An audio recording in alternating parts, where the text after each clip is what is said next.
Susan, what are you doing? As we returned from shopping, we saw a moving truck in front of our house.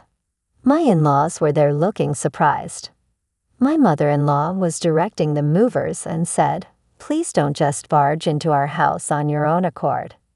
Don't get sassy with me, young lady. Hurry up and open the door." My father-in-law reached for my purse, and I clutched it, stepping back. My mother-in-law laughed sinisterly and told the movers to leave. I was speechless, but Tom, who had heard everything, started trembling violently. "Do you not know who you're talking to, Mom?" he said. I knew it was time to tell the truth. "My name is Christy Grubb. I'm 48 years old and I run an insurance agency that I took over from my father. I love having everything organized, and this job suits me perfectly. We've maintained good relationships with old acquaintances, and business has been booming. I met Tom when I was 30 at a work event. A client, a longtime friend of my father, introduced us. Tom was 2 years older, calm and refined. He had just broken up with a long-term girlfriend who had cheated on him. We hit it off quickly and started going out. My mother wasn't in good health, and I wanted to fulfill her wish to see me in a wedding dress, so I was actively seeking a marriage partner. I think I rushed things a bit. Tom wasn't as keen on getting married but respected my feelings. 6 months after we met, he proposed, and I happily accepted. We had a small family wedding, and my mother looked so happy. She passed away the following month, but thanks to Tom, I could fulfill her last wish. Tom stayed by my side and held my hand even at my mother's funeral. I decided to cherish him for the rest of my life. Even after 5 years of marriage, Tom and I hadn't had children. We believed children are a gift from heaven, so we didn't feel rushed, but my in-laws kept bringing it up. When we went to greet them for New Year's, Tom was reluctant, but we went because my mother-in-law asked us directly. "No child yet. When are you going to give me a grandchild?" she asked. "Mom, we've told you we're leaving it up to nature." "If you're going to talk like that, we're leaving," Tom replied. "I understand, but maybe the field is barren," she said. "That's rude to Christy," Tom snapped. I apologized and suggested we leave. We hadn't even exchanged New Year's greetings. Tom felt bad and apologized to me in the car. "I'm really sorry for making you feel uncomfortable." "I'm fine." "I'm sorry for making you feel bad," I replied. "It's fine for me. They are my parents, after all. But now my family is you, Christy. If anyone, even my parents, hurts you, I'm ready to cut ties with them," he said. Since then, Tom made it a point to distance me from his parents. We even moved to a new place. They tried reaching out multiple times, but Tom ignored their calls. For the next 13 years, I had little to no contact with my in-laws except during family events like weddings or funerals. By our 40s, they stopped bringing up grandchildren, which was a relief. One day, out of the blue, they found our place and paid a surprise visit. Tom was out with a friend, and I was alone. My in-laws barged in noisily, rummaging through our stuff. "Goodness, you two still share the same bed at your age? How scandalous. Christy, with these kinds of undergarments, don't you think Tom won't be excited?" Susan sneered, ignoring my disgusted expression.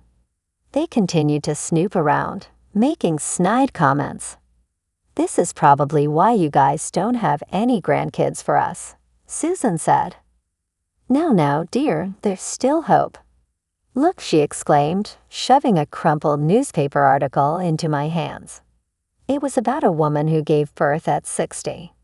Realizing their implication, I felt a chill down my spine. "We've been too lenient on you. Even at your age, you could still have kids, right? You might as well move in with us," she suggested. "I'm home. Do we have guests?" Tom called out. Little did they know Tom and I had been living with my father since we moved. Tom cared deeply for my dad, and my dad treated Tom like his own son. Seeing my dad, they looked shocked.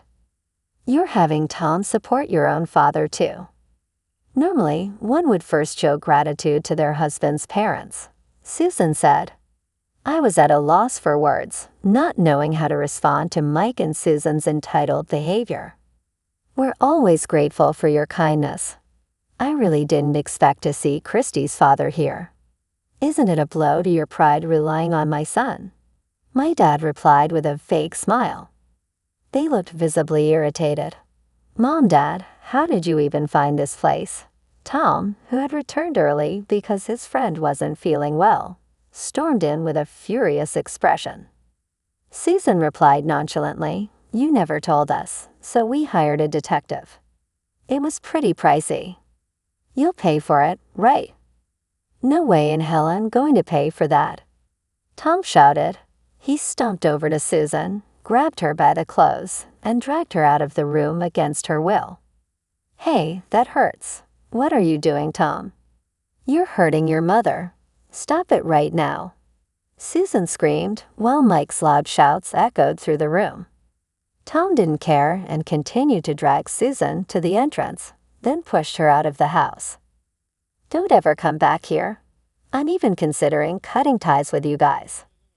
Oh my, is this Christy's doing? What kind of wife have you married? Susan protested. It has nothing to do with Christy. I've made up my mind. Get lost. Once Tom threatened to call the police, they reluctantly left. Tom apologized to me and my father. I'm really sorry. I can't believe they went as far as hiring a detective to find us. They've been incredibly rude. No, Tom, it's not your fault. I know you're a good kid. Come on, let's eat together, my dad said with tears in his eyes. Tom thanked my father repeatedly. That night, the three of us had a pleasant dinner together. We decided not to move and to call the police if they showed up again. Surprisingly, weeks passed without seeing them, and we thought we could continue our quiet life.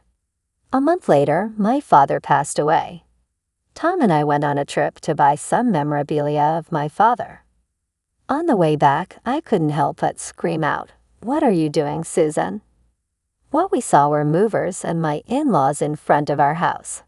Susan glanced at me in surprise and then continued giving instructions to the movers. Don't just enter the house without permission. Please don't talk back to me, young lady. Just open the door. Mike reached out for my bag, and I hugged it tightly, stepping back. Susan, with a sinister smile, continued, Outsiders should leave immediately. I was stunned by her words and couldn't respond. Tom, who had heard everything, was trembling with anger, his face turning red. Do you not know who you're talking to, Mom? What are you talking about? She asked. Feeling this was the right moment to tell them the truth, I decided to speak. This is my house, I said. Susan stared at me with a confused and accusatory look. What are you talking about? You made Tom buy this house, right? How shameless can you be? Tom sighed deeply and began to speak. This is genuinely Christy's house. I'm just living here with her permission. Tom, is Christy blackmailing you? Poor thing, you don't have to tell such obvious lies. Besides, Christy is a housewife, right? Susan sneered. Tom's eyebrows shot up. He was angry that she implied I was manipulating him and also that she called me a housewife. What do you mean Christy is a housewife? Christy runs an insurance agency. What are you talking about? She's always at home, going to spas and dining at fancy restaurants with some unknown man, Susan said. The man Susan mentioned was my client. I had recently met an old client of my father's for lunch to discuss business. Tom knew about it and had agreed to it. If Susan had hired a detective, she should know I went home alone after lunch. She clearly wanted to break us up. That person is an acquaintance of mine and a client of Christy's. I couldn't go because of work, but we do dine together occasionally, Tom explained. Tom, you're being deceived. It's not too late. You can marry a younger woman and have grandchildren, Susan insisted. I would hate to marry anyone other than Christy. Besides, I can't have kids with anyone else anyway, Tom said. What do you mean? Susan and Mike were dumbfounded. Neither Tom nor I had undergone fertility tests because we didn't want to blame ourselves if there was an issue. But a few years ago, after I had a high fever, a doctor recommended I get tested. I did it secretly and found out I was born infertile. I hadn't told Tom because I fear he might leave me. Just because you can't have kids doesn't mean I would ever leave you, Tom reassured me. Yeah, I know, but I couldn't help feeling insecure, I said, hugging Tom. He hugged me back, and I was filled with the resolve to cherish Tom forever. What do you mean you can't have kids? You were a defective product all along. Is this a joke? Have you been deceiving us all this time? My in-laws berated Tom, forgetting about me. He looked at them coldly. I've told you time and time again that I'm not your toy. To call your own son a defective product is not something parents should do. What's wrong with calling a defective product a defective product? Susan was enraged. She grabbed Tom by the chest, approaching him threateningly. Then Tom whispered a man's name softly. Hearing it, Susan's face turned pale, and she backed away. Who is that? Mike asked, confused. That's the name of my biological father, Tom revealed. What are you talking about? Your father is me, Mike said. I didn't know until recently either. Remember when you hired a detective to follow me? Well, I hired one too and found out a lot of interesting things. Tom showed his phone, screaming at Mike. Susan's face went white and Mike's turned bright red as he began to tremble. Were you cheating on me? Is this guy Tom's father? Have you been cheating for 50 years? That's not it, Susan denied. What do you mean, that's not it? You dared deny it when you were hugging each other, Mike shouted. Ignoring my in-laws' loud bickering, Tom and I asked the moving company to relocate our stuff to a nearby storage unit. There was an extra charge, but since my in-laws started this mess, it only seemed fair they shoulder the burden. So I've been raising another man's son. I'm horrified at spending money on a defective product who isn't even related to me by blood. Tom, you better take responsibility and support me, got it? No way, Tom replied. What, you have an obligation to support me? Mike lunged at Tom, but Tom easily pulled away, flashing a smile. The only one who needs to take responsibility is Mom. I was just born. Besides, you didn't even pay for my high school and college expenses. I've been living on my own since high school. How can you say that? While I was desperately earning tuition money, unable to hang out with friends, you were stealing my part-time job money. What more do you expect me to say to such a father? Tom retorted. That's when I finally understood why Tom disliked his father so much. However, his father simply acted as if it was all justified. A child's money is the parent's money, and so is the child's spouse's money, Mike said. But we're not related by blood on paper only. If you really want to cut ties, then return all the money we spent on you. I already did. I've been sending money back every month. Huh? Sending money? Mike asked. I knew Tom had been sending money to his parents' house, even more than they asked for, just to keep them from getting involved with us. However, his father seemed genuinely unaware of the money. See, I've been transferring $1,500 every month. Hey, what's going on? I get it. Mom has been using all my money for herself and her lover. What? Susan could only fidget as her husband approached her and slapped her across the face. Initially shocked, she soon glared at him and screeched, "How dare you? You should be grateful that a man with no money or status could marry me. He's a man with both money and status." Staying married to you was just convenient for enjoying life with him. I even let you raise his child, didn't I? Be thankful. Are you kidding me? You said you were pregnant, so I married you even though your father beat me up. So what? It would have been pitiful if he got beaten up. Susan sneered. My father-in-law was speechless at Susan's sudden and drastic change in attitude. Just then, Susan's smartphone began ringing loudly. She checked it, her face lighting up as she answered in a sweet, cooing voice. Hello, darling. What's up? Missed me? I shuddered at hearing Susan's voice for the first time. Tom, standing beside me, had a twisted expression, though he was smiling. I would soon understand the meaning behind that smile. Wait, you're not, darling? Ma'am, what? Oh no, this is a mistake, or rather, all of it. Alimony, $10 million. Wait, please hold on a moment. Susan frantically spoke into the phone, but was forcefully cut off and left in a daze. Tom started chuckling. All the evidence, photos, and recordings must have reached them, he said. What? This is your fault. It's called sharing information. Oh, and by the way, she has no intention of divorcing your boyfriend. He's a son-in-law in her family, after all. Tough times ahead for you. A son-in-law? You didn't even know that. Well, it seems like he's keeping a number of mistresses. He was told by his wife to only cheat with younger women, right? He must be getting an earful right about now. Mistresses. But he said he loved only me. Stunned by these shocking truths, Susan slumped to the ground. Mike looked down at her with satisfaction, then suddenly turned to Tom with a thought. It must have been tough having such a mother. All right, I'll let bygones be bygones this time. Let's live together, just the three of us. Cut ties with your mother, and it'll be you, me, and Christy.